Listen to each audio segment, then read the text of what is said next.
right, you ready? I'm ready. Okay. Tell me your name, where you're from, and how old you are. My name is Gideon. I'm really lived most of my life in Nashville, and I'm 35 years old. Cool. All right. Do you have a sobriety date? March 20th of 2015. Okay. Why? What's the point of doing an interview like this? I think to somebody can hear my story and hopefully find something that they can relate to, something that maybe they're struggling with, and that maybe I can help just from my mistakes. Somebody else can learn from them and not have to repeat them themselves. Love it.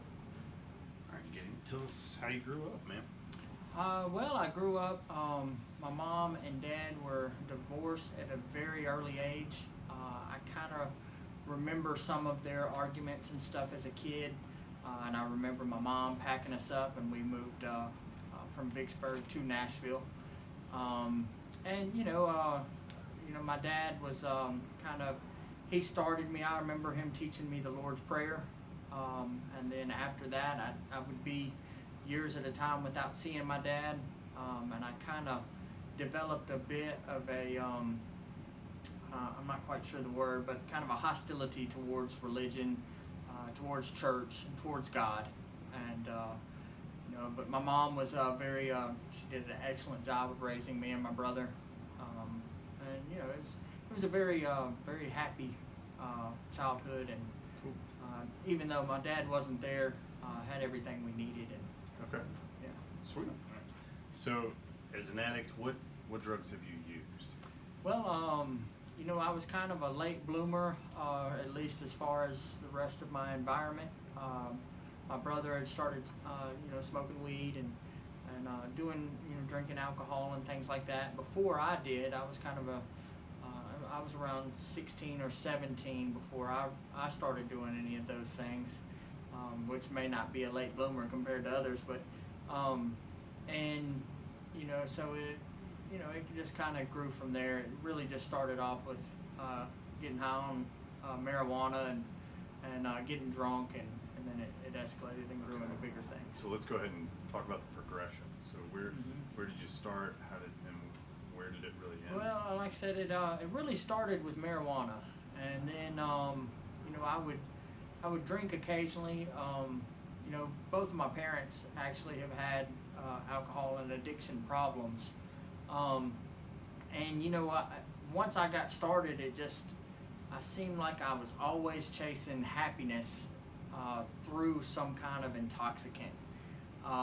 It progressed. Like I said, it stayed alcohol and marijuana till somewhere around in my 20s. Then I got a hold of cocaine, and I just loved mushrooms. There's all kinds of other little things I've tried. I was luckily, I never came across meth. We actually were looking for some at one time and could never find it. This was in Nashville, and it wasn't quite as popular as it is in other places, or it wasn't then. But I'm really thankful that I never found it, because I imagine that would be a drug that would be right up my alley. But other than that, pills, I wasn't a big fan on pills, because I would always drink, and then when I would mix pills with that, I would forget what happened. And I wasn't the biggest fan of, forgetting what I drank and used drugs more to associate and to become a part of the world more than I was trying to get away and to get out of reality. I was trying to get more social. involved, more social, and it just kind of it grew from there. And I really was down to try anything. I've huffed air duster and just whatever it was gonna, I thought, make me happy. What was the drug of choice, probably? Alcohol was probably my biggest drug of choice. That's what I definitely did more of. And as I got in trouble, I got onto probation when I was about 20 years old, somewhere in there. And, so I couldn't fail drug test. So alcohol really became my go-to intoxicant. And I stayed drunk. I mean, I would wake up drinking. I'd go to bed drinking. I would stay working, but I would drink the Sparks or energy beers, I drank that all day because I figured it smelled a little better, and maybe my boss wouldn't know what that smell was. But then after that, I would get just regular beer, and I was at the liquor store before too long, getting a fifth of something, So I mean, I've heard it said that 90% or 10% of the population drinks 90% of the alcohol that is produced. And I definitely was in that 10% where I was drinking the 90%, you know what I mean? Were you a functioning alcoholic? I would say so. I was at least functioning the first half of the day. The second half of the day, I wasn't too functioning. I've got many DUIs, and just many fights, and just so I didn't function quite. I still kept going, but I didn't function very well after many beers and many much to drink. Well, in your addiction, what do you think you lost? Well, I lost a lot. Like I said, I got on probation, and as I did that, I violated my probation 3 times due to drug tests. And then the third violation, I violated it with a DUI, and that sent me to prison in Tennessee. And it cost me my freedom, and I lost it for 22 months. I did in the Tennessee Department of Corrections, and during that time, they've got. I mean, I also later went to Mississippi, but while I was in Tennessee, they have got alcohol and drug programs that are really serious, and I was in a therapeutic community. In the prison system? In the prison system, okay. Yes. And I mean, it was a 12 to 15 month program, you know what I mean? And it was, they had all of this books, and I got out after 22 months. I had to complete this course in order to get out, in order to get my release date. I had to finish that program. So I finished that program, and I mean, I could tell you, I couldn't tell you now, but at one time I could tell you the definition of like cognitive indolence and all of this information about alcohol and drug use, and I really believed that I could beat it, that I had all of this information, I had all of this knowledge, and that I could handle it. I realized that alcohol and drugs got me into a lot of trouble. I would always end up, behind bars or in a wreck or wake up in the hospital. And so I got out of that 22 months with the intention of staying sober, doing it on my own strength and with my willpower. How long did that last? That lasted about 6 months. Okay. And it was actually a girl that I was dating at the time was a bartender. And she's like, "Oh, you can drink." That's exactly what I wanted to hear. I could just drink on the weekends. And it started off on the weekends, but it didn't last too long. Before I wake up one day, and that's where I'm at, is in the hospital. Had got behind the wheel drinking and driving. Get into a wreck with a sweet little old lady that was just going back. It was a Friday afternoon. She had forgot something at the store, so she was going back out to the store to get what she had forgot, and ran into me doing 100 miles per hour on a 35 mile per hour country road, and I nearly took her life. She was in a coma for quite a while and had many complications, almost lost a leg. They ended up saving it. But like I said, I woke up in the hospital, and I had a family member that was there and said, "Were you drinking?" It's like, well, duh, I was always drinking, you know what I mean? Yeah, I was drinking. Well, don't tell anybody you was drinking. So, of course, I actually end up getting out of the hospital they had no handcuffs and no charges. They had actually drawn my blood while I was unconscious and sent it to the crime lab, and I got out of the hospital before the results had actually come back. So, but I did do a little more than a month in the hospital. But anyways, and so then it ends up, the results come back. I end up going back to prison, violating actually parole, and also getting the aggravated DUI. And that time while I was in prison, man, I continued to spiral. I had a job in the kitchen. I was stealing sugar and yeast and oranges, and I was making homemade wine, or buck as they call it in there, and it almost tasted like a Zima or something, and it would get you really drunk, maybe a little sick. But and that's what I'm in. I'm in prison for doing the wrong thing, for drinking mainly, and that's what I'm doing while I'm in prison. Is I'm continuing to do that same thing, and I end up getting in all kinds of trouble, even while you think I was as low as I needed to go, but I kept on digging that hole deeper and deeper, and I end up in C custody, which is maximum security. And the people that are in maximum security are there for a reason. Just like me, I was there because I couldn't do the right thing.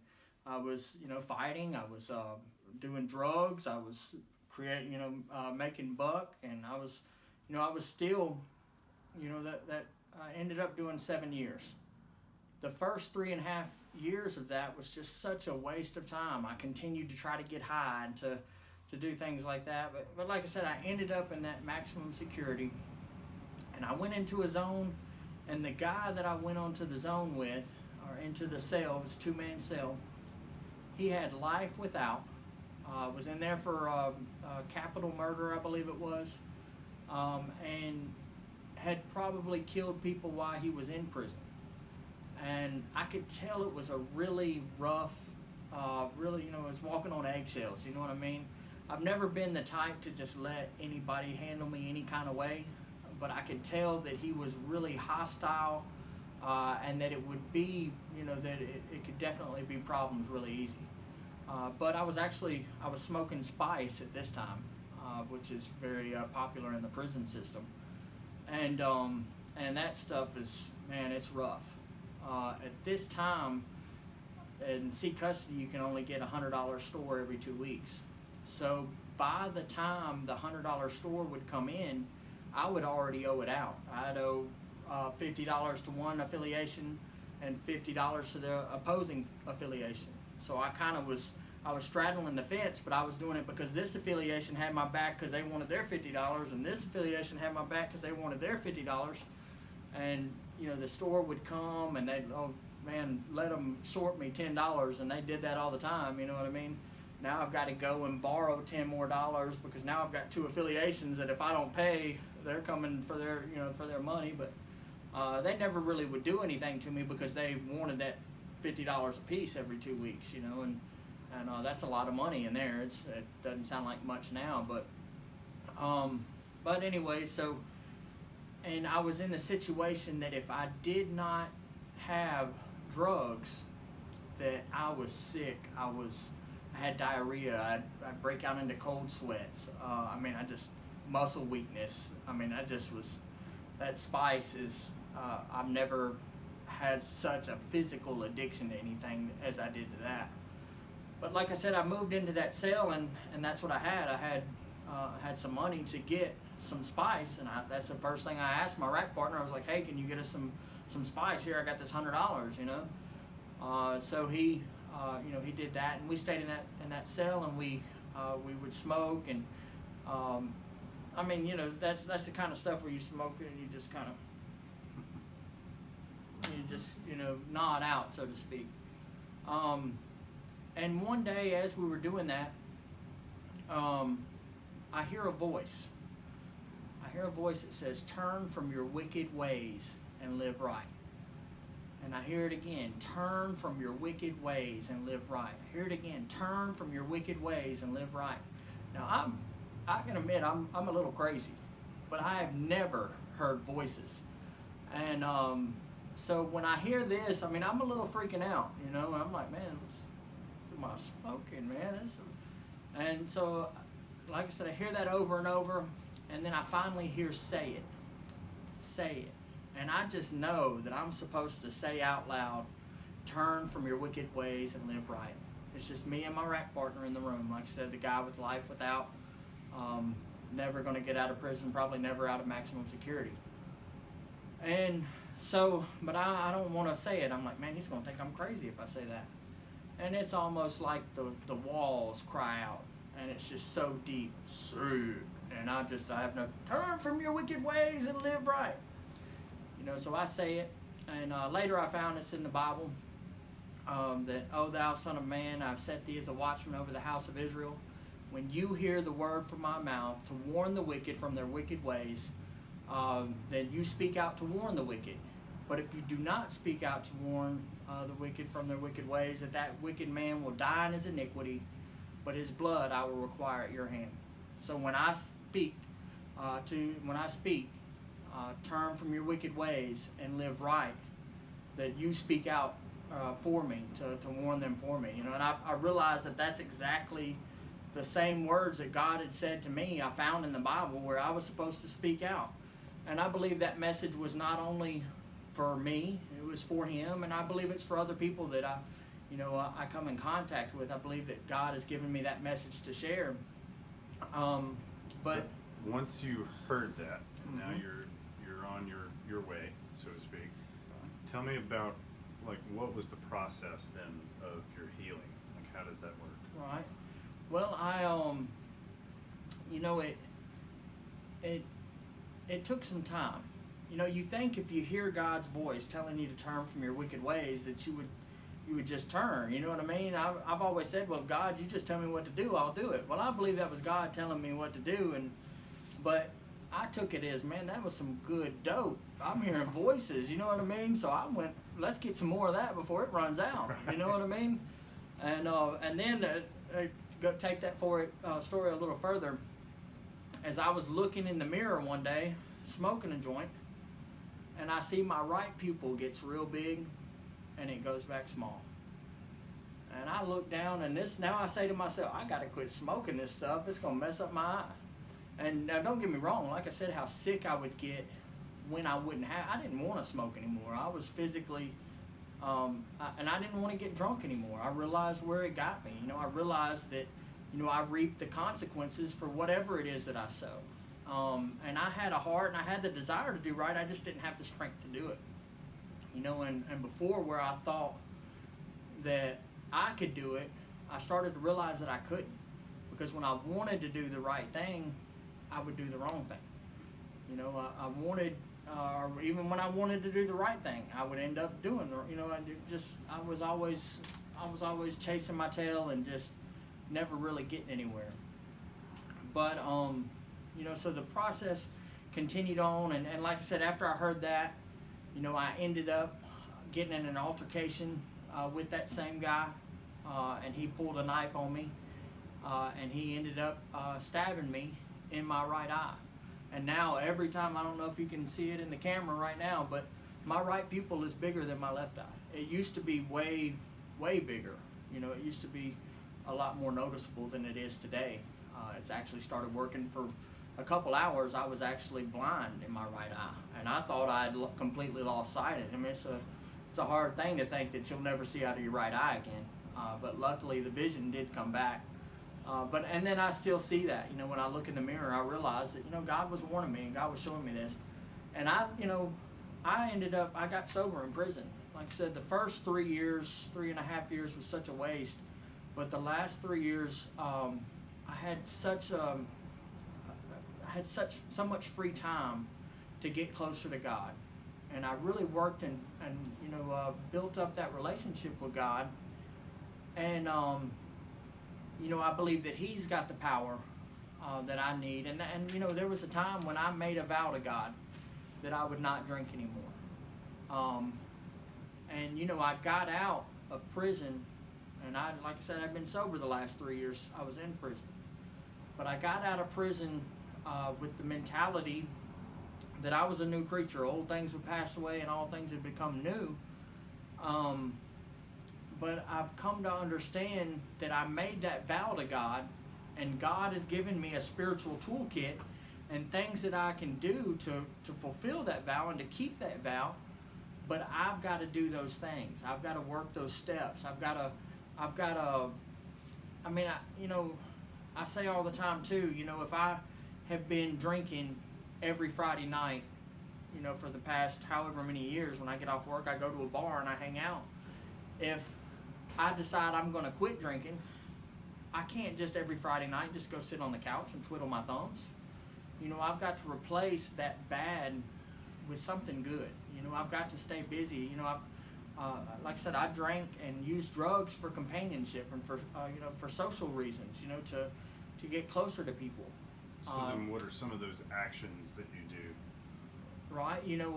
I go to many. I'm part of many different groups.